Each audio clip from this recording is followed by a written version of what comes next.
The bench trial for two former DCFS workers accused of child endangerment entered its fourth day. Charges were filed against the pair stemming from the 2019 death of 5-year-old AJ Friend of Crystal Lake. And WGN's Courtney Spinelli is live in the newsroom with more on what happened in court today. Courtney.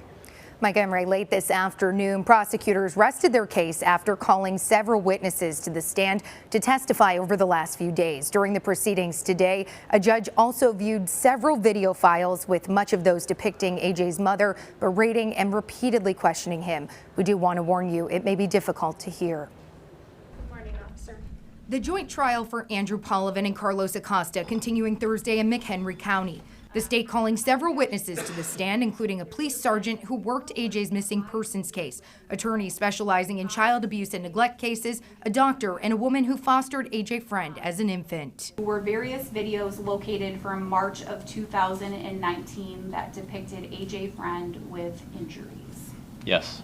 Throughout the trial, prosecutors maintaining that DCFS caseworkers should have stepped in months earlier when there was a report of alleged abuse and neglect in 2018, saying it may have saved the child's life. That question presented to at least one witness Wednesday and several times on Thursday, including to a former juvenile child abuse and neglect prosecutor. You don't leave the child in the situation to be injured again while you figure it out.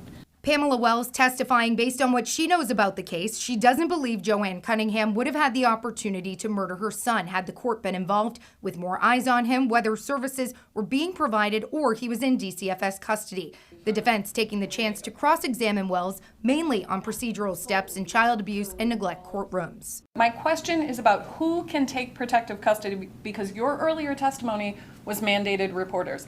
Prosecutors also calling Julia Almeida, an attorney formerly prosecuting these kind of cases in McHenry County. She testified she also oversaw AJ's case at birth, where he tested positive for controlled substances and was physically removed from the hospital into DCFS custody and legally taken from Cunningham's custody. Had you been aware of the December 18th, 2018 incident, would you have prosecuted a petition? Absolutely. Almeida says she wasn't made aware of the December 2018 allegations until Good Friday in 2019. While the court proceeded with several other witnesses, evidence was presented of several videos from March of 2019. It's not going to get any worse for you. This is about as bad as it gets.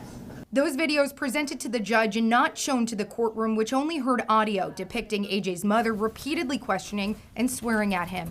At one point, she tells him not to play the victim, also demanding he shares who he was going to allegedly tell on her to. I don't want to go to nobody. Then how are you going to get me in trouble? Now, both Acosta and Polovin are charged with child endangerment and reckless conduct. If convicted, they could face up to 5 years in prison. Now, a reminder, because this is a bench trial, the findings and any possible sentencing will be up to the judge. Reporting live in the newsroom, Courtney Spinelli, WGN News. Thank you, Courtney.